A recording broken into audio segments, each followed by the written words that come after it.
আমরা দেখেছি এই ঢাকা বিশ্ববিদ্যালয়ে একজন নারী, তিনি রোকেয়া হলে থাকতেন। আপনারা সবাই সেইগুলো দেখেছেন যে তাকে তার ওড়না ঠিক না এই কথা বলে কটূক্তি করা হলো এবং সেই যে ইফতেজার তাকে ফুলের মালা দেওয়া হলো। গণ অভ্যুত্থানে নারীদের ভূমিকা ছিল চোখে পড়ার মতো এবং দৃষ্টান্তমূলক ভূমিকা ছিল। সেই ভূমিকাকে রাষ্ট্র সম্পূর্ণভাবে অস্বীকার করছে। আমরা চাই যে পুরুষ মানে দৃষ্টিভঙ্গি বদলাক বা দেশের বিচার ব্যবস্থা বদলাক। প্রত্যেকটি রাজনৈতিক দলই বলে আসলে নারীর পোশাকের স্বাধীনতা দেবে, কিন্তু সেটা শুধু বলবার প্রশ্ন নয়, নারীর সেই স্বাধীনতার জন্য সেই লড়াই সংগ্রামটা মাঠে ঘাটে আসলে তৈরি করতে হয়।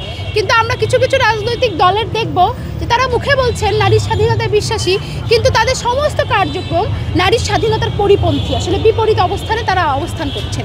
আপনারা দেখবেন যে অনলাইনগুলোতে যে সাইবার বুলিংগুলো হচ্ছে ক্রমান্বয়ে, সেটা আসলে কোনো বিচ্ছিন্নভাবে বিক্ষিপ্তভাবে সেই সাইবার বুলিংগুলো সংগঠিত হচ্ছে, বিষয়টা এমন না। তারা একটা গোষ্ঠী উদ্দেশ্য প্রণীতভাবে পরিকল্পনা মাফিক এই ধরনের যে অনলাইন বুলিং, সেই অনলাইন বুলিং কার্যক্রম পরিচালনা করছেন। কারোর রাজনৈতিক বক্তব্য তাদের বিপক্ষে গেলেই তাকে সর্বপ্রথম পোশাক নিয়ে, দেহ নিয়ে যত ধরনের আক্রমণ করা যায় সমস্তটা তারা করছেন। আমাদের বিশ্ববিদ্যালয়ের, জাহাঙ্গীরনগর বিশ্ববিদ্যালয়ের একজন শিক্ষিকাকে যেইভাবে করে পলিটিক্যালি তাকে আক্রমণ না করে, পলিটিক্যালি তাকে ডিল না করে, তার পলিটিক্যাল বক্তব্যের বিপক্ষে যারা এই ধরনের কাজ করছেন, তার পোশাক নিয়ে, তার দেহ নিয়ে নানা রকম বাজে কথা বলছেন, তারা কিন্তু তাদের রাজনীতিটা কী সেটা কিন্তু বাংলাদেশের জনগণের কাছে স্বচ্ছ এবং পরিষ্কার। আমরা বলতে চাই যে গণ অভ্যুত্থানে নারীদের ভূমিকা ছিল চোখে পড়ার মতো এবং দৃষ্টান্তমূলক ভূমিকা ছিল।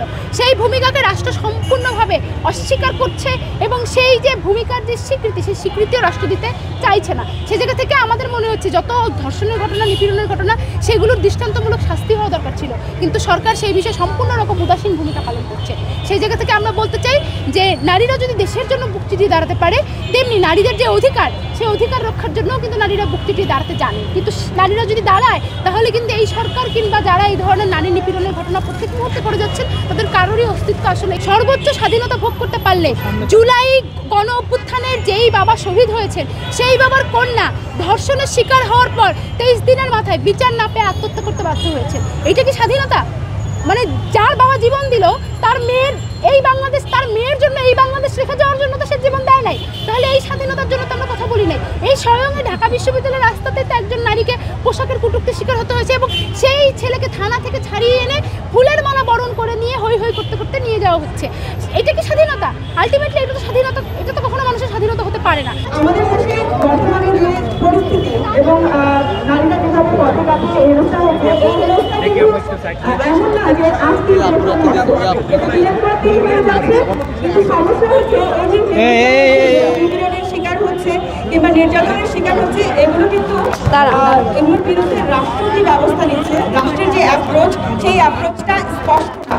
আজকে আমরা এখানে দাঁড়িয়েছি কারণ এই রাষ্ট্রের অ্যাপ্রোচ যদি স্পষ্ট না হয়, তখন কি হয়, যারা এই ধরনের হেনস্থা করেন তারা কিন্তু অনেক বেশি শক্তিশালী নিজেদেরকে মনে করে এবং তারা প্রতিনিয়ত এই ঘটনা চালিয়ে যেতে চায়।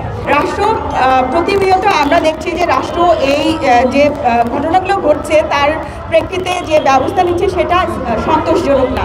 সেইটা রাষ্ট্রকে স্পষ্ট করতে হবে যে প্রতিটা জায়গায় আমরা নারীরা যেন সহজভাবে চলতে পারি, নিরাপদভাবে চলতে পারি, সেই ব্যবস্থা করতে হবে। আপনি দেখেন যে ঢাকা ইউনিভার্সিটিতে যে যৌন নিপীড়নের ঘটনা ঘটছে, সে যে অপরাধী তাকে ফুল দিয়ে বরণ করে বাইরে নিয়ে চলে আসছে। এখন এরকম করে যদি হয়, তাহলে তো যারা এই ঘটনাগুলো ঘটায় আরও বেশি উদ্বুদ্ধ হয়। তো এই জায়গা থেকে আমি মনে করি রাষ্ট্র এই ঘটনাটি অবশ্যই আমলে নিতে হবে। এটা দিয়ে পরিমাপ করা যায়। তাহলে আমরা দেখি যে আমরা বারে বারে আমাদের নারীদের অংশগ্রহণ প্রত্যেকটি ক্ষেত্রে অনন্য ভূমিকা পালন করেছে প্রত্যেকটি গণ আন্দোলনে আমাদের নারীরা। বলে সেই জায়গা থেকে আমরা দেখি যে কিন্তু নারীদের প্রত্যেকটি গণ অভ্যুত্থানের পরে বা গণ আন্দোলনের পরে আমরা দেখেছি বারে বারে আমাদের নারীদের উপর নেমে এসেছে অনেক বড় আক্রমণ। আমরা দেখেছি যে বাংলাদেশ কৃষি বিশ্ববিদ্যালয়ে সেখানে আমাদের নারীরা যে রাতের বেলা মিছিল করে স্বৈরাচারী শাসনের বিরুদ্ধে লড়াই করলো, সেই নারীদেরকে সন্দেহ চাপানো হলো 5 তারিখের পরে। আমরা দেখেছি এই ঢাকা বিশ্ববিদ্যালয়ে একজন নারী, তিনি রোকেয়া হলে থাকতেন। আপনারা সবাই সেইগুলো দেখেছেন যে তাকে তার ওড়না ঠিক না এই কথা বলে কটূক্তি করা হলো এবং সেই যে ইফতেজার তাকে ফুলের মালা দেওয়া হলো। তাহলে এটা কি পুরস্কার? রাষ্ট্র এক্ষেত্রে কীভাবে করে দেখছে? বা আমরা দেখি যে লামিয়ার কথা আমরা সবাই জানি যে লামিয়া, তার বাবা এই জুলাই যুদ্ধে একজন শহীদ। সে যখন তার নানা বাড়ি থেকে ফিরছিল তাকে গণরেপ করা হলো এবং গণরেপের পরে তখন তাকে টানা 23 দিন তিনি জীবনের সাথে কিন্তু লড়াই করেছেন এবং তাকে কিন্তু তিলে তিলে মারা হয়েছে এবং তিনি আত্মহত্যা করতে বাধ্য হয়েছেন। আমরা দেখেছি লঞ্চে প্রকাশ্যে দিবালোকে একজন নারীকে তার পোশাক ঠিক নাই বলে তাকে কিভাবে করে মারা হয়েছে, লাঠিপেটা করা হয়েছে এবং আমাদের তরুণেরা করেছে, আমাদের যুবকেরা করেছে। আমাদের কাছে লজ্জা লাগে যে আমাদের এই তরুণেরাই তো আমাদের প্রত্যেকটা গণ আন্দোলনে আমাদের নারীদেরকে রক্ষা করেছে।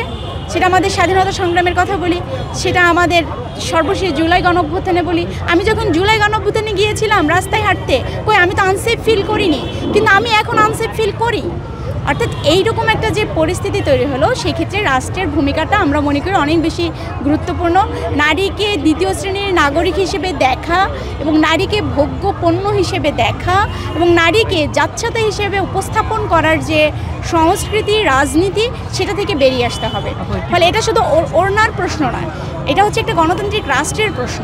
সেই গণতান্ত্রিক রাষ্ট্র প্রতিষ্ঠিতই হবে না যদি নারীদের এই গণতান্ত্রিক মূল্যবোধ যে জায়গাগুলো সেগুলো সুনিশ্চিত করা না যায়।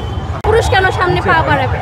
তো আমরা চাই যে পুরুষও মানে দৃষ্টিভঙ্গি বদলাক বা দেশের বিচার ব্যবস্থা বদলাক, যাতে নারীদের রাস্তাঘাটে পথে ঘাটে হেনস্থা না করা হয়। অন্যান্য কিছুদিন আগেও দেখবেন যে একটা বাসের ভিডিও ভাইরাল হয়েছে যে মেয়ে অন্যান্য নারী দেখে তাকে বাসের মধ্যে হেনস্থা করা হচ্ছে এবং বাসের হেল্পার তার গায়ে হাতও তুলেছে।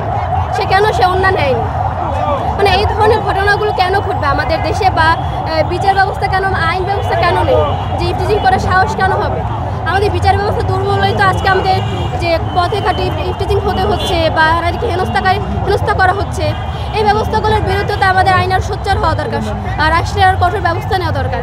কিন্তু রাষ্ট্র দেখছে কঠোর ব্যবস্থা মানে কোনো আইনি পদক্ষেপ নিচ্ছে না, বরং সে মেয়েকে ব্লেম দেওয়া হচ্ছে যে সে অন্য পড়ানো, সে পড়ানো, সে চরিত্রহীন। মানে এই ধরনের মন মানসিকতা বা সমাজ থেকে আমাদের নতুন একটা সমাজ আমরা গঠন করতে চাই, যেখানে ছেলে মেয়ে কোনো ভেদাভেদ থাকবে না।